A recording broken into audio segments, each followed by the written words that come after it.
Buenas tardes, chicos, ¿cómo están? Espero que tengan una buena tarde. Y hoy vamos a ver la bolilla sobre responsabilidad derivada de la intervención de cosas y actividades riesgosas o peligrosas. Ya habíamos dado un ejemplo, varios ejemplos en clases anteriores, pero ahora vamos a hablar en profundidad sobre el tema, que es un tema muy valioso, ya que podemos ver muchísimos ejemplos de esto, de lo que suelen suceder, ¿sí? Por eso vamos a estudiar este tipo de responsabilidad, ¿sí? El cual gira alrededor de lo que es la teoría del riesgo creado y demás factores objetivos de atribución. Si bien el Código Civil de Vélez-Sarsfield hablaba acerca de este tema, responsabilidad por el hecho de las cosas, ¿sí? Pero trazando algunas diferencias en cuanto a la responsabilidad por el hecho de las cosas en general y en particular el daño causado por animales. Luego la ley 17711, ¿sí? Si bien no modifica mucho su estructura, la vuelve más dinámica.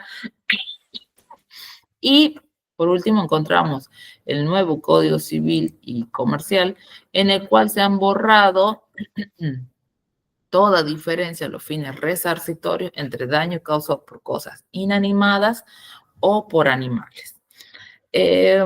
En referencia a, dice que tanto en el derecho argentino como en el derecho comparado, sí podemos hablar acerca de lo que es el hecho del hombre y el hecho de la cosa.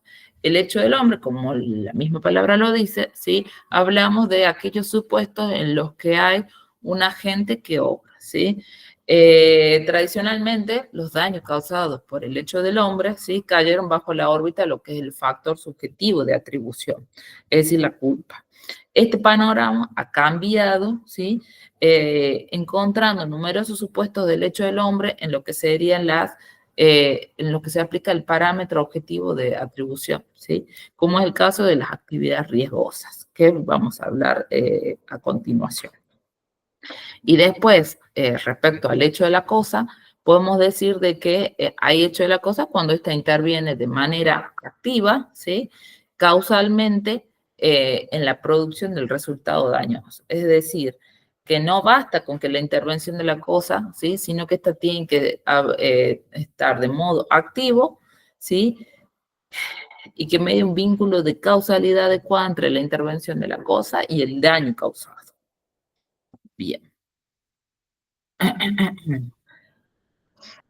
Respecto a la responsabilidad derivada de la intervención de cosas en el nuevo Código Civil y Comercial, yo hice unas diapositivas como para tener algunos puntos que tener en cuenta para que tengan en cuenta sobre este tema, ¿sí?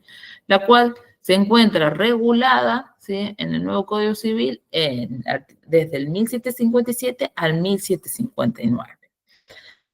Bien. ¿Qué dice el artículo 1757 entonces? Vamos a dividirlo en varias partes al artículo para poder comprenderlo mejor.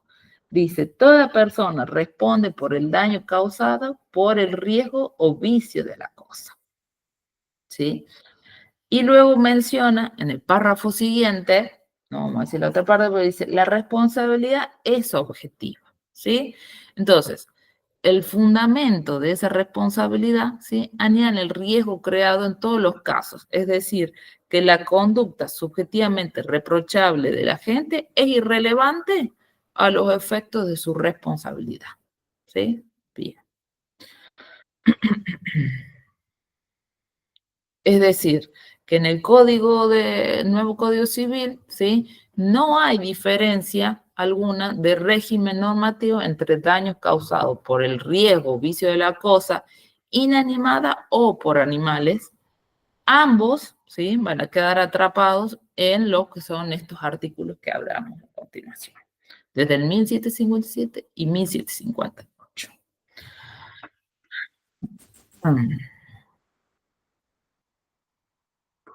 Es decir, que el régimen normativo, ¿sí? Aplicado en estos artículos, ¿sí? Para la responsabilidad objetiva por el hecho, se aplica de manera indistinta tanto para daños causados por la violación del deber de no dañar a otro, ¿sí? Como por incumplimiento obligacional y contractual, ¿sí? Eso hay que tener en cuenta. ¿Qué vamos a hablar sobre la legitimación pasiva, ¿sí? Habíamos hablado quiénes son los legítimos pasivos, quién tiene la legitimación pasiva y quién tiene la legitimación activa. En este caso, ¿quiénes tendrían acá la legitimación pasiva? ¿Sí? El artículo 1758, ¿sí? Hace referencia diciendo, el dueño y guardián son responsables concurrentes del daño causado por las cosas. Entonces, legitimación pasiva, ¿quién tiene? O sea, ¿a quién vamos a poder pedir una indemnización? ¿A quién vamos a poder demandar? Sí, al dueño y al guardián de la cosa, según el artículo 1758. ¿Y quién es quién en este caso? ¿Sí? El dueño, ¿quién es? Es el titular de un derecho real de dominio sobre la cosa, cuya intervención activa, porque tenemos que decir que es activa, y cuál produjo el daño, ¿sí? Y acá podemos diferenciar, obviamente, si se trata de cosas inmuebles, cosas muebles, puede ser muebles registrables, ¿sí? Entonces, obviamente, hay muchos ejemplos acá, ¿sí? Pero hay que tener en cuenta que tratándose de cosas muebles, hay que distinguir obviamente en que sean registrables y no registrables. Por ejemplo, un vehículo es registrable, ¿sí? En ese caso hay que tener en cuenta al titular registral del vehículo, ¿sí? Eh, y ante un accidente de tránsito, por ejemplo, ¿sí? Tenemos que tener en cuenta quién iba manejando. Iba manejando el titular, ¿sí? O el guardián. Si es el titular, es decir, el dueño del vehículo, o uno que tiene una autorización para manejar el vehículo del titular, ¿sí? Entonces, esas son cosas que hay que tener en cuenta.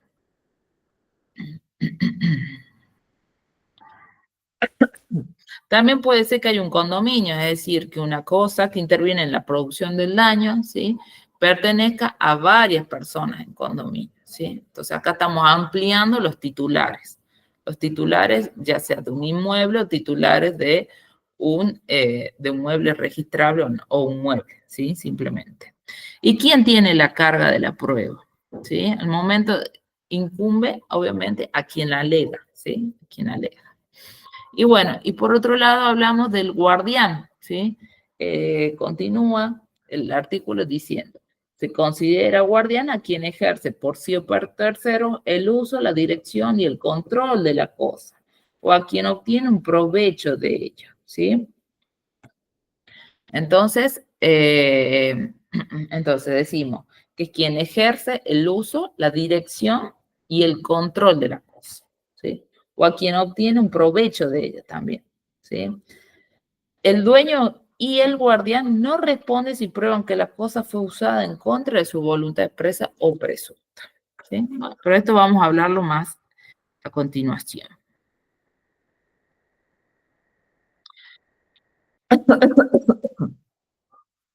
Bien. La responsabilidad del dueño tiene carácter concurrente, ¿sí? Esto es importante tener en cuenta.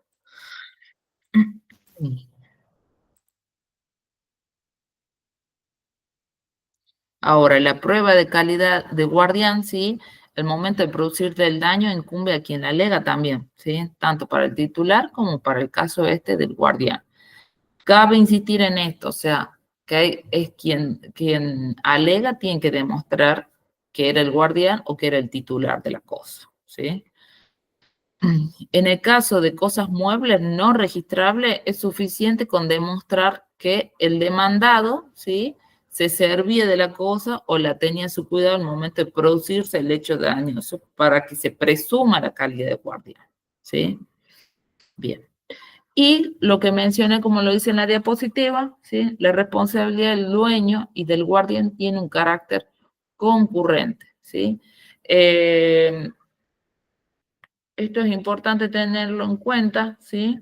Esto es importante tenerlo en cuenta.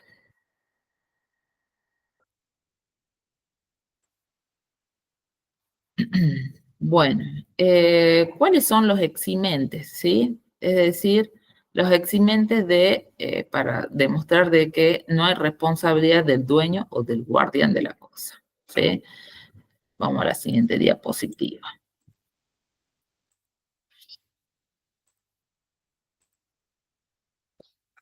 ¿sí? Podemos encontrar entonces el hecho de la víctima, el hecho de un tercero extraño y caso fortuito, ¿sí? El uso de la cosa contra la voluntad expresa o presunta del dueño o guardián, una autorización administrativa, consagración del principio indubio pro vitamina. Bien. En este tema, bueno,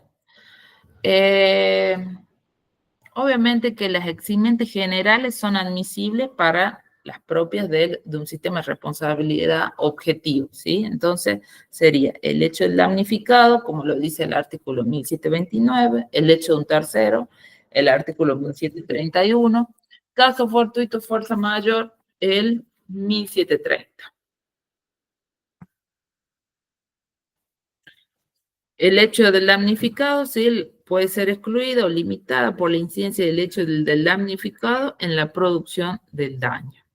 El hecho de un tercero, ¿sí? Eh, para eximir responsabilidad total o parcialmente, el hecho de un tercero por quien no se debe responder debe reunir los caracteres del caso fortuito también. Y el 1730, que habla sobre el caso fortuito y fuerza mayor, que al hecho de que no se ha podido ser previsto o que habían sido previstos, no ha podido ser evitado, ¿sí? En esos son los casos que hablamos. Y sumamos, obviamente, lo que sería la autorización administrativa, ¿sí? Que constituye un permiso que confiere la facultad de usar una cosa, pero no confiere el derecho de dañar, aun cuando ella se conceda si la cosa causa un daño, el dueño o guardián deben responder, ¿sí? Sería un ejemplo, por ejemplo, la gente que maneja los vehículos de la municipalidad, vehículos de uso oficial, digamos, ¿sí? Sería un ejemplo, ¿sí? Hay una autorización administrativa para usar tal cosa, tal vehículo. Eso sería. Exclusiones, y después exclusiones específicas de responsabilidad por el hecho de las cosas. Sí, podemos decir de que existen algunas normas, ¿sí? Que hablan sobre el modo particular de las responsabilidades derivadas de la intervención de las cosas. Excluyendo o limitando la que gravita sobre el dueño o guardián. Encontramos el profesional liberal, ¿sí? No responde por el riesgo de la cosa que utiliza, salvo que dicho riesgo obedezca a un vicio de la misma. Así lo dispone el 1768. 1768. 68. Profesiones liberales. La actividad del profesional liberal está sujeta a las reglas de las obligaciones de hacer, la responsabilidad subjetiva, excepto que se haya comprometido un resultado concreto. Cuando la obligación de hacer se preste con cosas, la responsabilidad no está comprendida de este capítulo, excepto que causen un daño derivado de su vicio. La actividad del profesional liberal no está comprendida en la responsabilidad por actividades riesgosas prevista en el 1757. Bien. Y el fiduciario tampoco no responde por el riesgo de la cosa, ¿sí? Transmitida por el fideicomiso. Ese es otro tema que, bueno, no sé si ya lo habrán visto acerca del fideicomiso. Así que, bueno, seguimos. Acción de contribución, ¿sí? Es decir, una vez que se admite la responsabilidad concurrente entre el dueño y el guardián, ¿sí? Frente al damnificado, ¿sí? En materia de daños causados por la cosa, puede suceder que uno de ellos tiene que hacer efectiva la indemnización a un tercero. Eso es la acción de contribución. Bien. Siguiente. Bien. La están viendo, sí. La acción de contribución. ¿Sí? Acá podemos encontrar una acción de reembolso del dueño contra el guardián, la acción ejercida por el guardián contra el dueño y una acción ejercida por el dueño o el guardián contra un tercero. ¿sí? Contra un tercero. Bien.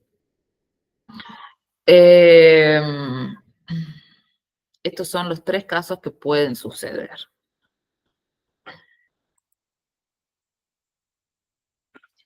Bien. Respecto a las eximentes, ya las vimos, entonces,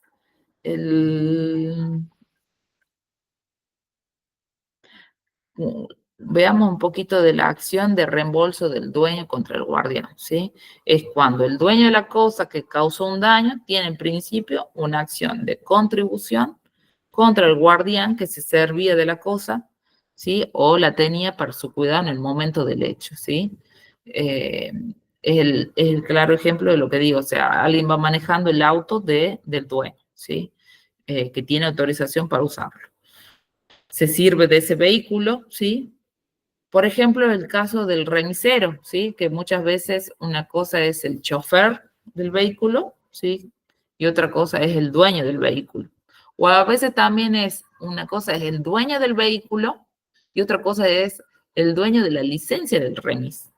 Ahí estamos hablando de otra cosa, ¿sí? El guardián entonces es el que se sirve del vehículo, ¿sí? Entonces, cuando el dueño de la cosa que causa un daño tiene en principio una acción de contribución contra el guardián de la cosa que se servía para él. Entonces, para ese fin, tiene que acreditar que el hecho que le es imputable al guardián y el perjuicio que ocasionó, ¿sí?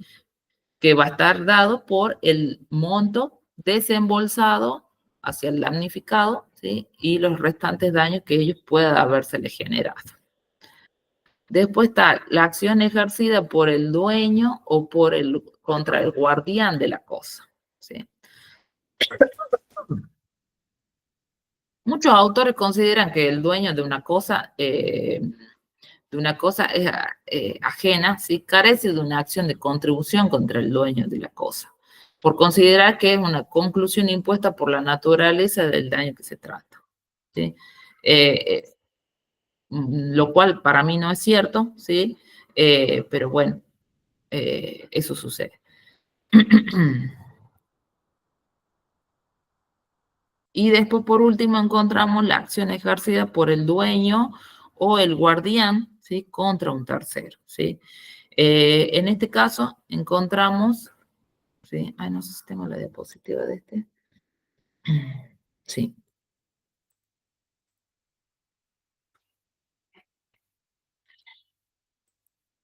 Bien. La acción ejercida por el dueño o el guardián contra un tercero, ¿sí? Es cuando el dueño o guardián que afrontó el pago de la indemnización acciona contra un tercero cuando éste sea total o parcialmente responsable del daño. En estos supuestos, la carga de la prueba de la imputabilidad del tercero y de los demás presupuestos de la obligación de resarcir pesan sobre el actor y se rige por los principios generales. Bueno, eso. Y lo último sería el daño causado por animales, ¿sí? Este se encuentra en el 1759. 59. Dice, daño causado por animales. El daño causado por animales, cualquiera sea su especie, queda comprendida en el artículo 1757. Volvemos otra vez, obviamente, al artículo 1757. ¿Sí? Entonces, la responsabilidad del dueño y del guardián de un animal, cualquiera sea su especie, va a estar atrapado en lo que es la responsabilidad objetiva, que es lo que prevé el artículo 1757, para los daños causados por el riesgo o el vicio de la cosa. O también, ámbito específico, como actividades riesgosas o peligrosas, ¿sí? Y obviamente que resulta también aplicable, si se aplica el 1757, también se aplica el 1758, que determina los legitimados pasivos, ¿sí? Y obviamente que va a recetar también las eximentes, basada en el uso de la cosa contra la voluntad expresa o presunta del dueño o guardián. Bien. Y por último vemos el punto sobre responsabilidad civil por actividades riesgosas o peligrosas. ¿sí? Bien. Eh, el Código Civil, acá donde habíamos mencionado que este artículo 1757 le íbamos a dividir en dos partes, por eso vamos a leer ahora la segunda parte del 1757, que dice, digamos, toda persona responde por las actividades que sean riesgosas o peligrosas por su naturaleza, por los medios empleados o por las circunstancias de su realización. ¿Sí? Entonces, obviamente que también hablamos de que la responsabilidad es objetiva, obviamente, es objetiva. Perdón. Bien, ¿sí? Entonces, la responsabilidad es objetiva, no son eximente la autorización administrativa para la realización de la actividad ni el cumplimiento de técnicas de prevención. Y sujeto responsable, podemos decir de que en caso de actividad riesgosa o peligrosa, responde quien realiza, ¿sí? Quien realiza, se sirve u obtiene algún provecho de sí, por sí o por tercero, ¿sí? Bien. ¿Qué hablamos cuando hablamos de actividades riesgosas o peligrosas? Estamos diciendo de que una actividad es riesgosa cuando por su propia naturaleza, ¿sí? Es decir, por sus características que sean normales, propias, ordinarias, ¿sí? O por los medios empleados, o por las circunstancias de su realización, por algún accidente de lugar, de tiempo, de modo, genera una probabilidad de un riesgo o peligro para terceros, ¿sí? Conforme a lo que regularmente sucede según el curso normal y ordinario de las cosas. Bien, se trata de actividades que por lo general son consentidas por la utilidad social que representan, pero que devienen daños para terceros. Bueno, no es esencial que esta actividad riesgosa o peligrosa, ¿sí? O sea, no es esencial que en esta actividad riesgosa o peligrosa intervenga una cosa, activa o pasivamente, ¿sí? Estamos hablando de una actividad, ¿sí? O sea, una actividad hace referencia a la existencia de uno o más hechos humanos, ya sea aislados o combinados con otros elementos mecánicos o inmateriales. ¿Sí? Bien, eso.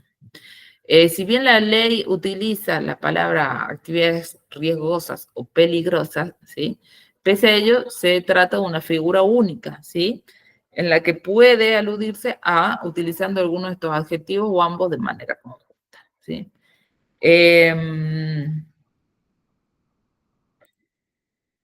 Bien, después, bueno, obviamente hablamos de legitimación pasiva, ¿sí? Quien realiza la actividad riesgosa o peligrosa, quien de manera autónoma la lleva a cabo o ejecuta por sí o por terceros. Se sirve de la actividad riesgosa o peligrosa, quien al realizarla o ejecutarla materialmente utiliza en beneficio propio la acción del tercero ejecutor de la misma, y también quien obtiene un provecho de esa actividad, ¿sí? Quien se beneficia con esa satisfacción de un interés patrimonial o extrapatrimonial. Respecto a los eximentes, decimos que puede ser el uso de la cosa contra la voluntad expresa o presunta del dueño o guardián, solo constituye un eximente aplicable en materia de responsabilidad por el hecho de las cosas, ¿sí? No rige con respecto a actividades riesgosas, ¿sí?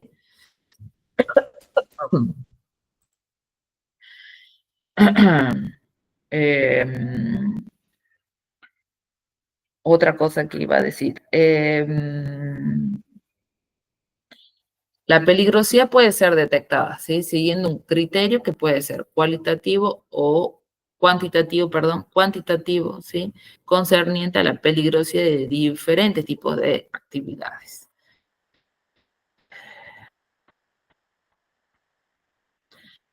Con respecto a los eximentes, podemos decir de que si bien son las propias de un sistema de responsabilidad objetivo, ¿sí? Que sería el hecho de la víctima, el hecho de un tercero extraño, caso fortuito, pero hay que puntualizar sobre este tema, que el uso de la cosa contra la voluntad expresa o presunta del dueño o guardián solo es un eximente respecto de esa responsabilidad por el hecho de las cosas, no rige en esto. Después, una vez que se acreditó que el daño fue causado en el curso de una actividad riesgosa o peligrosa, que guarda relación causal adecuada suficiente con la misma, la causa desconocida no se exime. Y siendo la responsabilidad objetiva, ¿sí? Objetiva, no son, no configura un eximente la prueba por parte de la otra persona como responsable de haber ajustado su conducta a las reglas de diligencia que imponía la actividad, ¿sí? Mm. Y tampoco la acreditación de cumplimiento de técnicas de prevención, ¿sí? Es decir, que el artículo 1757 consagra expresamente estas soluciones en este último párrafo, ¿sí? Dice que no son eximente la autorización administrativa para el uso de la cosa o la realización de la actividad, ni el cumplimiento de las técnicas de prevención. Bien. ¿Cuáles son supuestos específicos de responsabilidad por actividades riesgosas o peligrosas? ¿Sí? Estos claros ejemplos los podemos encontrar en la responsabilidad por contaminación ambiental, ¿sí? Que emerge de las disposiciones de la Ley General del Ambiente.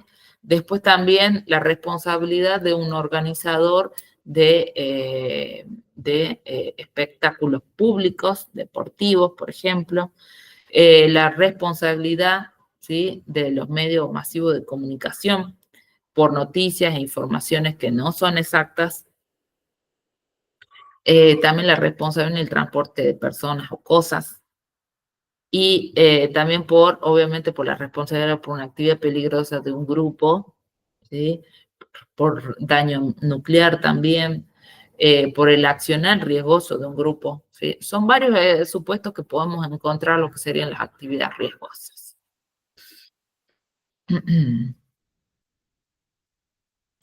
Y por último, encontramos lo que sería la exclusión legal. La exclusión legal. El artículo 1768 dice, lo de las profesiones liberales, que es lo mismo que habíamos hablado, ¿sí?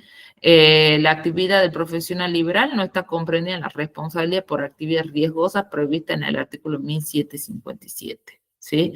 Es decir, esta exclusión tiene incidencia en la práctica en diferentes profesiones, ¿sí? Particularmente médicos, cirujanos, bioquímicos, ¿sí? Se trata de una exclusión de una justificación dudosa por el carácter generalizado que se ha plasmado, ¿sí? La exclusión del régimen de la responsabilidad por actividades riesgosas previsto en este artículo, ¿sí? Tiene un carácter personal y únicamente que alcanza al profesional. Ningún otro sujeto puede ampararse en esta misma, ¿sí? Por ejemplo, un cirujano, ¿sí? Que no está alcanzado por el régimen de la actividad riesgosa o peligrosa, por expresa exclusión del 1768, ¿sí? Pero no puede ampararse en esta situación de excepción, ¿sí? Un centro médico o clínica en donde trabaja y que puede obtener un provecho de esa actividad. Bueno, esto sería todo en términos generales de esta bolilla, pero la verdad que es un tema muy interesante para seguirlo en profundidad y aparte porque encontrás muchísimos ejemplos, los cuales ya les voy a pasar un fallo para que puedan verlo y puedan comprenderlo con mayor amplitud a este tema, que es un tema que se ve cotidianamente.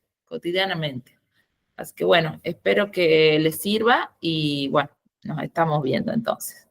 Muchísimas gracias a todos y que estén muy bien.